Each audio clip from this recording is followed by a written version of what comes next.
नमस्कार. Jaishankar Maheshwari YouTube channel वरती तुमचे सर्वांचे सहर्ष स्वागत. आपला आजचा विषय आहे बेसिक पासून इंग्लिश बोलायला शिकूयाचा पार्ट 5. तुम्ही जर चॅनेल वरती नवीन असाल तर प्लीज चॅनेलला लाईक आणि सबस्क्राइब अवश्य करा. चला तर मुलांनो, आज आपण पाहणार आहोत बेसिक पासून इंग्लिश बोलायला शिकूयात चा पार्ट 5. 100% तुम्ही इंग्लिश बोलणारच.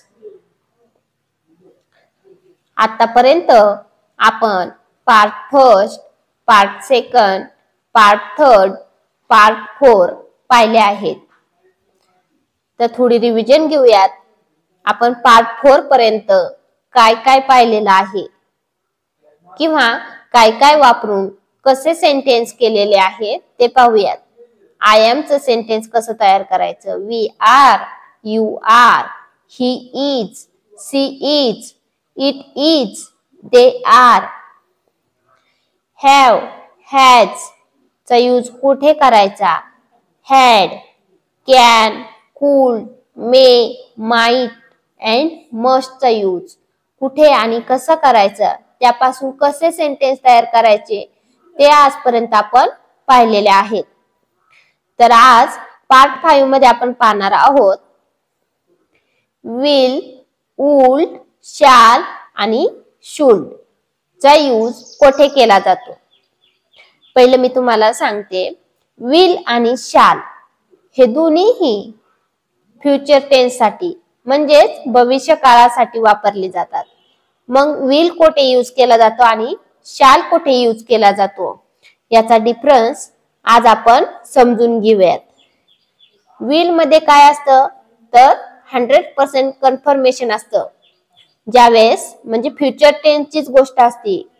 ज्यावेळेस आपला 100% असेल की हे काम मी 100% करणारच, त्यावेळेस आपण कोणतं यूज करतो तर विल करतो. पण आपण ते करणार आहोत पण त्यामध्ये थोडेसे चान्सेस कमी आहेत. 80% चान्सेस आहे ते काम करण्यासाठी, तर आपण काय यूज करतो, शॅल यूज करतो. सपोज आपण एक एक्झाम्पल मी सांगते विल आणि शॅलचा डिफरन्स घेण्यासाठी. I will attend the party म्हणजे काय, 100% मी पार्टी अटेंड करणार आहोत. आणि ते कधी यूज करतो, ज्यावेळेस आपण सिंगल रूम मध्ये राहतो त्यावेळेस आपण विल यूज करणार की हा निर्णय फक्त माझा आणि माझाच आहे, मी त्यामुळे 100% पार्टी अटेंड करणार आहोत, त्यावेळेस विल यूज करतो. पण ज्यावेळेस आपण फॅमिली सोबत असो, आई, बहीण, आजी, आजोबा, त्यावेळेस आपल्याला जाण्यासाठी आई नाही म्हणेल, पप्पा नाही म्हणतील, त्यावेळेस काय तर 80% म्हणजे मी पार्टी तर अटेंड करणार आहेच, माझी इच्छा आहे, पण कोणीतरी आपल्याला अडवू शकतं, त्यावेळेस आपण शॅल यूज करतो. तर तुम्हाला विल आणि शॅल या दोन्हींमधला डिफरन्स पहिला समजला असेल की आपण विल कुठे यूज करतो आणि शॅल कुठे यूज करतो. चला तर आता आपण यूज ऑफ विल पाहूयात. तर विल शोज फ्युचर टेन्स म्हणजे काय तर ते भविष्यकाळ दाखवते. विल काय दाखवते, भविष्यकाळ. विल एक्सप्रेसेस म्हणजे काय तर विल काय एक्सप्रेस होतो म्हणजे काय व्यक्त करतो तर प्रॉमिस म्हणजे वचन, थ्रीट म्हणजे धमकी, विलिंगनेस म्हणजे इच्छा, डिटर्मिनेशन म्हणजे निर्धार. तर या गोष्टींमध्ये आपण विल चा यूज करू शकतो आणि त्यापासून सेंटेन्स तयार करू शकतो. तर आपण एक्झाम्पल पाहूयात विलचे. थ्रीट मध्ये एक्झाम्पल. थ्रीट म्हणजे काय तर धमकीमध्ये आय विल किल यू म्हणजे हे काय आहे, धमकी आहे. मी तुला मारीन, मी तुला मारीन. I will kill you. Kill you म्हणजे काय, मारीन. सेकंड पाहूयात चॅलेंज. चॅलेंज म्हणजे काय, I will break the records.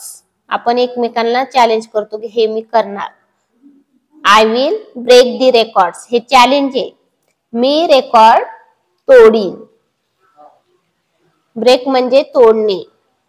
I will break the records म्हणजे काय, चॅलेंज आहे. मी रेकॉर्ड तोडीन. यावेळेस सुद्धा आपण विल यूज करतो. थर्ड एक्झाम्पल आहे डिटर्मिनेशन. डिटर्मिनेशन म्हणजे काय, तर निर्धार.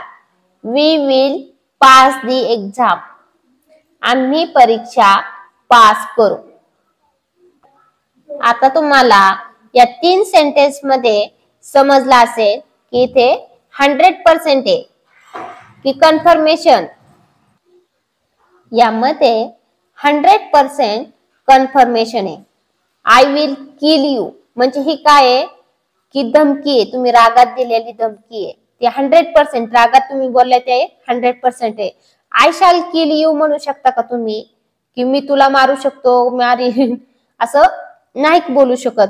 शाल म्हणजे थोडस कन्फर्मेशन कमी असतं. I will break the records म्हणजे हे सुद्धा तुम्ही एक जिद्दीने एक चॅलेंज दिले, ते पण 100% आहे म्हणून तिथे आपण विल यूज केलेला आहे.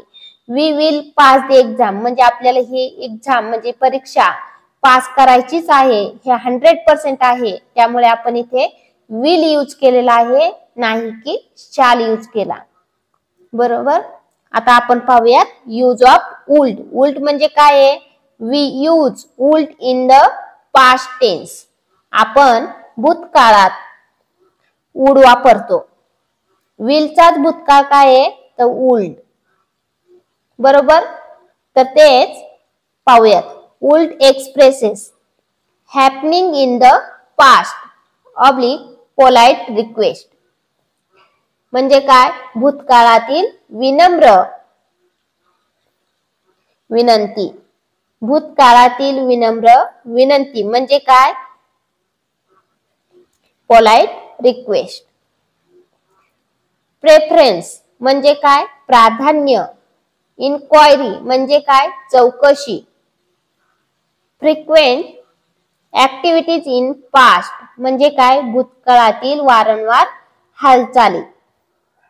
तर या सर्व गोष्टी आल्या की आपण त्या सेंटेन्स मध्ये वुल्ड यूज करतो. तर आता आपण पाहूयात वुल्डचे examples. I decide that I would become a doctor. मला डॉक्टर व्हायचे होते. हे काय, भूतकाळातलं. मला डॉक्टर व्हायचे होते. I decide that I would become a doctor म्हणजे भूतकाळात त्यांनी ठरवलं होतं की मला डॉक्टर व्हायचे होते, म्हणजे भरपूर दिवस. आय डिसाइड दॅट, डिसाइड म्हणजे ठरवणे. That I would become a doctor. Second sentence आहे they promise that she would get a chance. तिला संधी मिळेल असे आश्वासन त्यांनी दिले. प्रॉमिस म्हणजे काय, तर आश्वासन देणे. दे म्हणजे त्यांनी तिला आश्वासन दिले. सी म्हणजे काय, मुलीसाठी वापरतो म्हणून तिला. Would get a chance. Chance म्हणजे काय, तर संधी. शब्दशः अर्थ लक्षात घेऊन पूर्ण सेंटेन्स तुम्ही कसं तयार करू शकता त्याकडे लक्ष द्या. वुल्ड का यूज केलेला आहे, तर ते भूतकाळातलं आहे. तिला संधी मिळेल, मिळेल असे आश्वासन त्यांनी दिले. थर्ड सेंटेन्स काय आहे, would you pass the salt please. Salt म्हणजे काय, तर मीठ. वुल्ड यू पास म्हणजे काय, कृपया मीठ पास कराल का, म्हणजे सरकवाल का मीठ. ही काय आहे, तर रिक्वेस्ट आहे, विनंती की तुम्ही मला ते मीठ माझ्यापर्यंत पोहोचवाल का. तर फोर्थ सेंटेन्स आहे would you prefer tea or coffee म्हणजे काय, प्रेफरन्स आहे की तुम्हाला चान्स दिला जाते, हे प्रेफर करा किंवा ते प्रेफर करा. तुम्ही चहा किंवा कॉफीला प्राधान्य द्याल का. T or coffee. प्रेफर म्हणजे काय तर प्राधान्य देणे. Would you prefer tea or coffee? तुम्ही चहा किंवा कॉफीला प्राधान्य द्याल का? फिफ्थ सेंटेन्स आहे would you like to come on vacation with us this year? या वर्षी तुम्हाला आमच्या सोबत सुट्टीवर यायला आवडेल का? ही काय तर इन्क्वायरी. इन्क्वायरी म्हणजे काय तर चौकशी करणे. Would you like to come म्हणजे काय? Would you like to come म्हणजे आमच्या सोबत यायला. व्हॅकेशन म्हणजे काय सुट्टी. With us this year. This year म्हणजे काय या वर्षी. तर तुम्हाला समजलं असेल वुड कुठे यूज करतोय आपण तर भूतकाळामध्ये. विलचाच भूतकाळ वुल्ड आहे. म्हणजे विल कसं 100% आहे तसं वुल्ड सुद्धा 100% साठी वापरतो. तसंच वुल्ड आणि शुल्ड मध्ये फरक आहे. भूतकाळातच दोन्ही पण यूज केले जातात परंतु वुल्ड 100% कन्फर्मेशन साठी यूज केलं जातं आणि शुल्ड हे चान्सेस असतात 80% 70% तुम्हाला चान्सेस असतात की कोणीतरी अडवण्याचे त्यावेळेस तुम्ही शुल्ड यूज करता. तर तुम्हाला आता विल आणि वुल्ड हे 100% समजलं असेल तर आता आपण शाल पाहूयात. यूज ऑफ शाल. The modal verb shall is used with I/V. It indicates future tense. shall हे मॉडल क्रियापद I किंवा V सह वापरले जाते. हे भविष्यकाळ सूचित करते.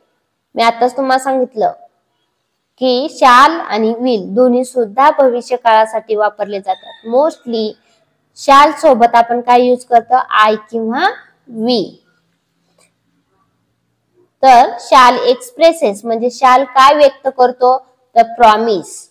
प्रॉमिस म्हणजे वचन. थ्रीट म्हणजे धमकी. विलिंगनेस म्हणजे इच्छा. डिटर्मिनेशन म्हणजे निर्धार.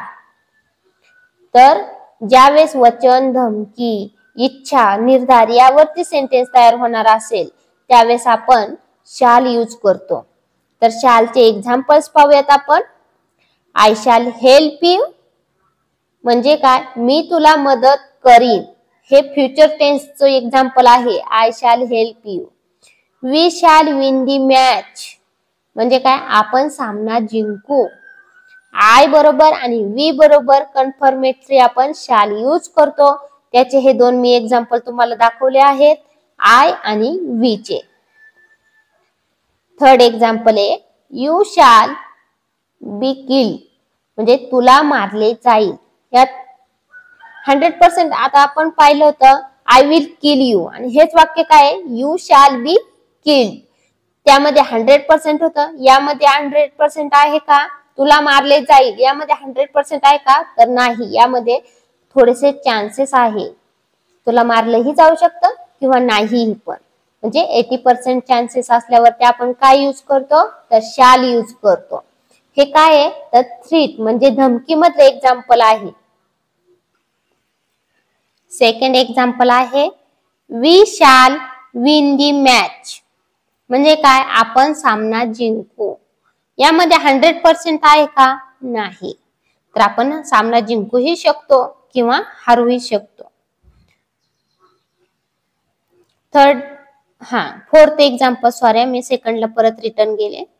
Fourth example they shall have to keep the words. They shall have to keep the words म्हणजे हे काय प्रॉमिस केलेलं आहे वचन दिलेलं आहे तुम्ही त्यांना शब्द पाळावे लागतील. They shall have to keep the words त्यांना शब्द पाळावे लागतील पण 100% एका ते शब्द पाळतीलच म्हणून नाही. म्हणून आपण यामध्ये शाल यूज केलेला आहे नाही की विल यूज केलेला. फिफ्थ नंबर सेंटेन्स आहे shall I call U A taxi म्हणजे रिक्वेस्ट आहे परमिशन आहे की मी तुला टॅक्सी बोलू का. असं नाही म्हणलं की मी तुला 100% टॅक्सी बोलवणारच असं बोलले का मी तुला टॅक्सी बोलवू का म्हणजे बोलवलीही जाऊ शकते आणि नाहीही. म्हणून आपण शाल यूज केलेला आहे. इथे 100% नाहीये की टॅक्सी बोलवावीच लागेल किंवा काय.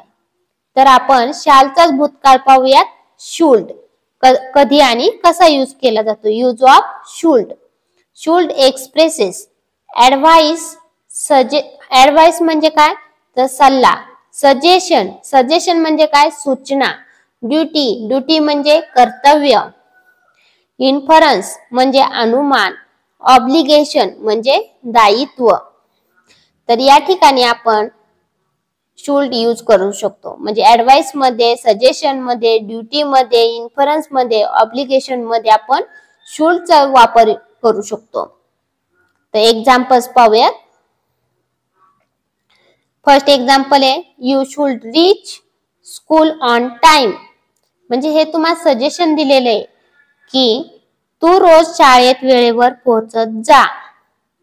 100% तुम्हाला सांगितले का इथं की तू शाळेत वेळेवर पोहोचतच गेलं पोहोचलंच पाहिजे, वेळेवर शाळेत पोहोचलंच पाहिजे? नाही. फक्त त्यांनी सांगितले की तू रोज शाळेत वेळेवर पोहोचत जा. म्हणून हे शुल्ड भूतकाळातलं वाक्य आहे, म्हणून शुल्ड यूज केलेला आहे.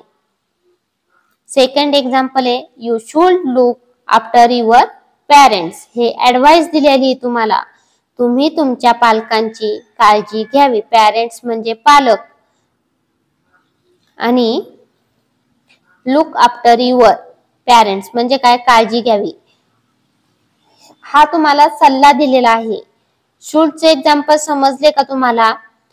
तर तुम्हाला आज विल, शॅल, वुल्ड आणि शुल्ड यामधला डिफरन्स नक्कीच समजला असेल.